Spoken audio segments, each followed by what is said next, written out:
निवेदन करूं मैं, भगवान के वनवास में मेरी मां कैकेयी का कोई अपराध नहीं है। और आपसे एक निवेदन करूं, भगवान जिसको सबसे अधिक प्रेम करते हैं, सबसे अधिक जिसको प्रेम करते हैं, अपनी लीला में उसी को सबसे कठिन रोल प्रदान करते हैं। सबसे कठिन रोल भगवान सबको नहीं देते, जो सबसे अधिक प्रेम करते हैं उसी को प्रदान करते हैं। और मानस का सबसे कठिन रोल कुछ है तो मेरी मां कैकेयी का है। कैकेयी मां ने राम जी के लिए जितना बड़ा त्याग किया है, उतना बड़ा त्याग संसार में कोई नहीं कर सकता। मां कैकेयी ने भगवान की ही इच्छा से, चक्रवर्ती जी ने प्रातः काल राजा बनाने की रचना बनाई। राम जी ने देवताओं को प्रेरित करके कहा कि कुछ करिए कि मैं अयोध्या से बाहर निकलूं। देवताओं ने सरस्वती जी को भेजा। सरस्वती जी आई, अब मंथरा की मति पलट के चली गई।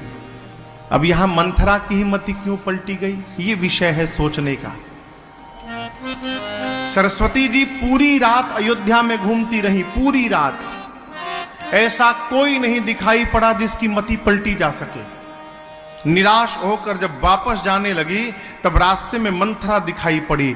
नाम मंथरा मंदमती, चेरी कैकेयी केरी,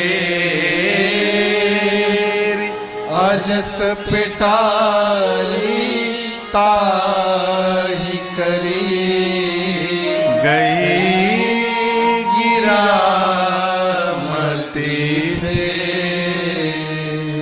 मंथरा की मति इसलिए पलटी गई, गोस्वामी जी कहते हैं मंदमती है। नाम मंथरा मंदमती। मंदमती समझ रहे हैं, जिसकी मति मंद हो।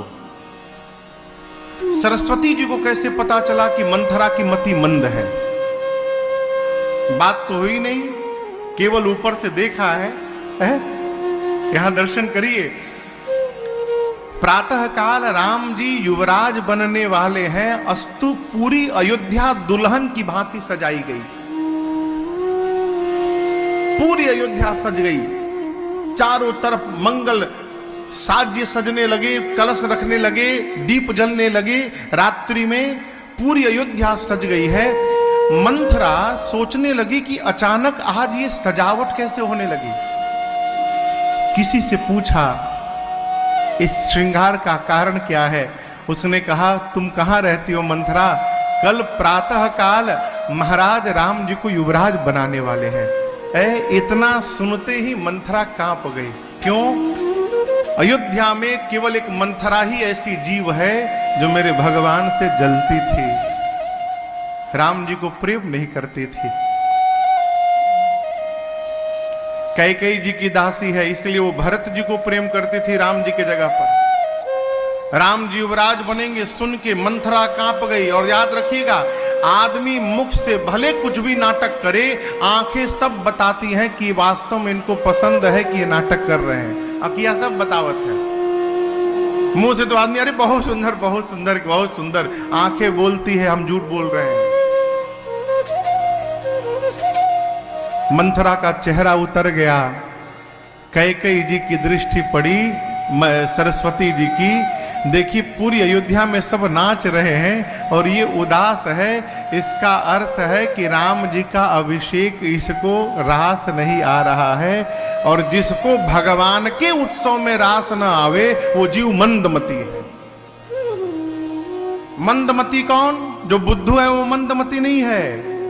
मनुष्य का शरीर प्राप्त करने के बाद जो भगवत उत्सव में, भगवत लीला में जिसका मन नहीं रम रहा है, वो जीव मंदमती। और सावधान, मंदमती यदि है तो किसी भी क्षण उसकी मति पलटी जा सकती है। प्रमाण मानस में है, किसी भी क्षण उसकी मति पलट सकती है। सरस्वती आई, मंथरा की मति पलटी। मंथरा ने जाकर मेरी मां कैकेयी से वार्ता की।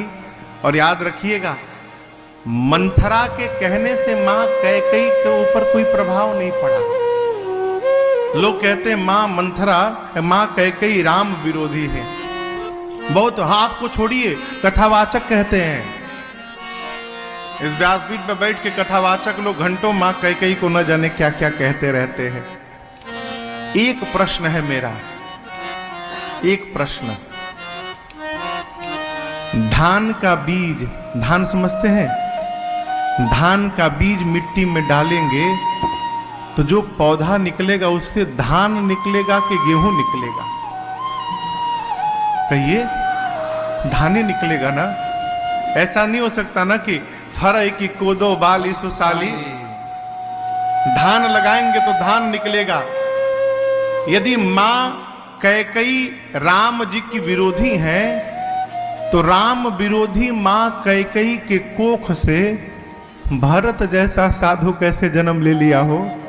है? क्या उत्तर है आपके पास, कहिए। यदि कैकेयी राम विरोधी है तो भरत जी जैसा साधु उस कैकेयी के कोख से कैसे जन्म लिया? ये प्रश्न है। भरत जी यदि साधु हैं तो भरत जी जैसे साधु को जन्म देने वाली मेरी मां कैकेयी राम विरोधी नहीं हो सकती है। हम आपसे कहें, कौशल्या ने केवल राम को जन्म दिया, परंतु मेरी मां कैकेयी ने उन राम जी को वन भेजकर मर्यादा पुरुषोत्तम राम को जन्म दे दिया है। मां कैकेयी राम की जननी है। देखिए, आपने कोई श्रेष्ठ कार्य किया ना तो उसमें अपना नाम लिखवाने के लिए लंबी कतार दिखाई पड़ेगी। हमने सहयोग किया था, हम इनको भोजन बना के सुबह सुबह दिया करते थे, हम इनको गाड़ी से पहुंचाते थे। अरे लंबी कतार दिखाई पड़ जाएगी। कब? जब आप कुछ बन जाएंगे। विवेकी पुरुष को उस व्यक्ति का अन्वेषण करना चाहिए, उस व्यक्ति को ढूंढना चाहिए कि आपके साथ बुरा यदि हो रहा है तो उस बुराई में आपके साथ कौन सहभागी बन के खड़ा हो रहा है और कह रहा है कि नहीं मैं भी इनके साथ हूं। उस व्यक्ति का सम्मान करिए। राम जी के लिए अपयश मेरी मां कैकेयी ने स्वयं ओढ़ लिया है। यश तो सब ले लेंगे, आपके लिए अपयश कौन ले रहा है? कभी चिंतन करिएगा। और जो अपयश लेने को आपके लिए तैयार है, राम जी और मां कैकेयी बचपन में ही वार्ता हो चुकी है। अध्यात्म रामायण प्रसंग आता है कि बचपन में ही राम जी ने मां कैकेयी से मांग लिया था, मां पिताजी जब मुझे राजा बनाए तो मुझे वन भिजवा दीजिएगा। और आप ऐसा करेंगी ना मां तो आप सबकी नजर से गिर जाएंगी, कोई आपसे बात नहीं करेगा, आप जिंदा तो रहेंगे लेकिन मरे के समान हो जाएंगे। कैकेयी ने कहा कि राम सबकी नजरों से गिर जाऊंगी, तुम्हारी नजरों में? राम जी बोले मेरी नजरों में मेरी मां सदैव महान बनी रहेगी, मेरी नजर से कभी नहीं गिर सकती। तब कैकेयी ने कहा दुनिया की नजर की मुझे परवाह ही नहीं है राम, जो कह रहे हो वही करूंगी मैं। अम्मा ने किया।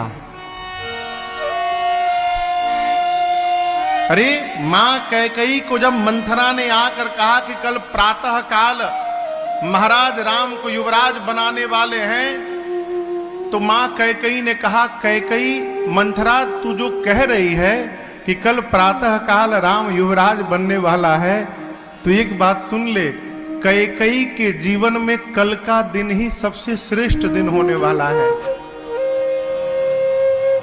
ये मां कैकेयी के वचन है। कहती है मैं तो ब्रह्मा जी से नित्य प्रार्थना करती हूं, ब्रह्मा जी अगली बार यदि शरीर देना ना तो एक कृपा और करिएगा, राम को मेरी कोख से जन्म दीजिएगा और सीता को मेरी बहू बना करके भेजिएगा। इतना प्रेम करने वाली मां कैकेयी राम जी को वन भेजेगी?